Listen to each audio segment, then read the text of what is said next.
One of my favorite people that I ever taught on my mission, her name was Miranda. And I still remember the day that we met her on Temple Square. My companion and I, we were walking across Temple Square. It was one of those beautiful spring mornings where it's really hard when you're walking on Temple Square not to just like look up and just being captured in the beauty there is there. And so we were just walking around, just feeling the beauty, the sunshine, hearing the birds chirp. And out of the corner eye, my companion and I, we look over to our left and see sitting on the flower beds these two girls. And they don't look like your typical people who you would suspect who would accept the gospel. They were wearing dark clothes with like tears in their clothes. They had tattoos. They looked a little bit somber, very quiet. But my companion at that time, she loved those people. They were wearing a band shirt, a shirt of a band that she just loved. She loves like screamo music and things like that. And she was like, I want to go talk to them. And at first, my immediate thought was, okay, like we'll go talk to them and I'll show you, like they won't be interested. But I immediately got rebuked when we went over. And as we were approaching them, we started to wave to them. And their countenance completely changed the moment that they saw that we recognized them and that we were showing our attention to them. They perked up and they waved back. And we went over and started talking to them. Their names are Miranda and Sally, and they're best friends from El Paso, Texas. And they were going through a really hard time in their life right now where they had woke up and realized that they had been passed out for 3 days just because of substances that they had been using. And they realized that they needed to change, that they wanted to do something different in their life. And so they packed up some stuff in their car and just started driving. They didn't know where they were going to go. They just started driving from El Paso, Texas. And they ended up here on Temple Square. And although they may not have known in that moment why they were brought to this place, I know that the Lord was so mindful of them that He brought them here. And I have never seen somebody grasp onto the gospel so quickly as Miranda.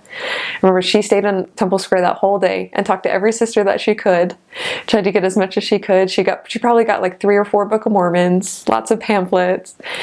And I remember we called her that night, and she had said that she even threw out all of her clothes that that were immodest because she loved how we dressed. She loved how we dressed modestly and respected our bodies. And we hadn't even talked about modesty at all. She was just the sweetest and the most genuine person who really was searching for something, but just couldn't find it in the world.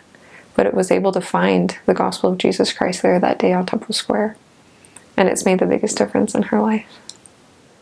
So we get to do a lot of online teaching as well on Temple Square. And you get a lot of chats all the time, especially when there's church promotions, like the new Easter videos and things. Usually have like 4 or 5 chats up at a time talking to people about the video or helping them know where the church is in their local area, how to get in contact with the missionaries.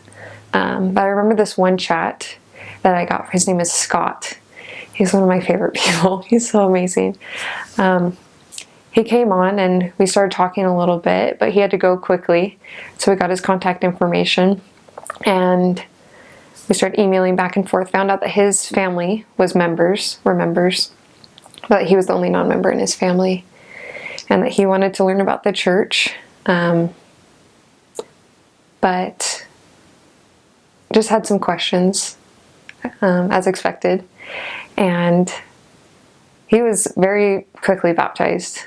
He got very involved in the ward. The ward completely wrapped their arms around him and brought him in. And I think that that's what made the biggest difference, is the ward that he was in. And within a year, he was I would say, probably the top indexer in the whole state of Arizona. He would index almost all day long and take those names to the temple and do baptisms and baptisms.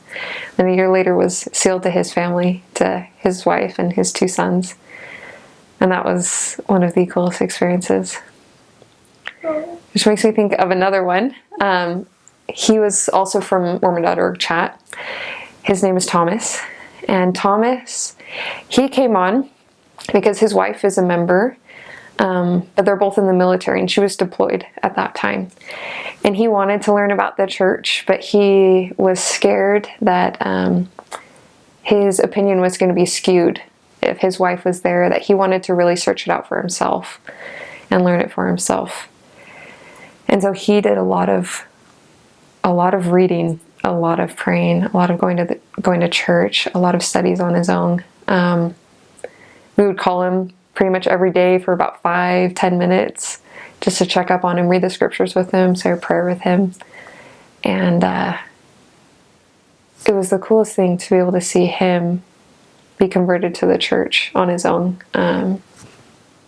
converted to the Savior and his gospel.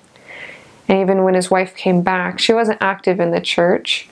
And even when she came back from being deployed, she found out that he wanted to get baptized. And he was really excited to tell her. He thought she would be really excited, but she wasn't. She wasn't very excited. She told him that if he were to get baptized, that she would leave him.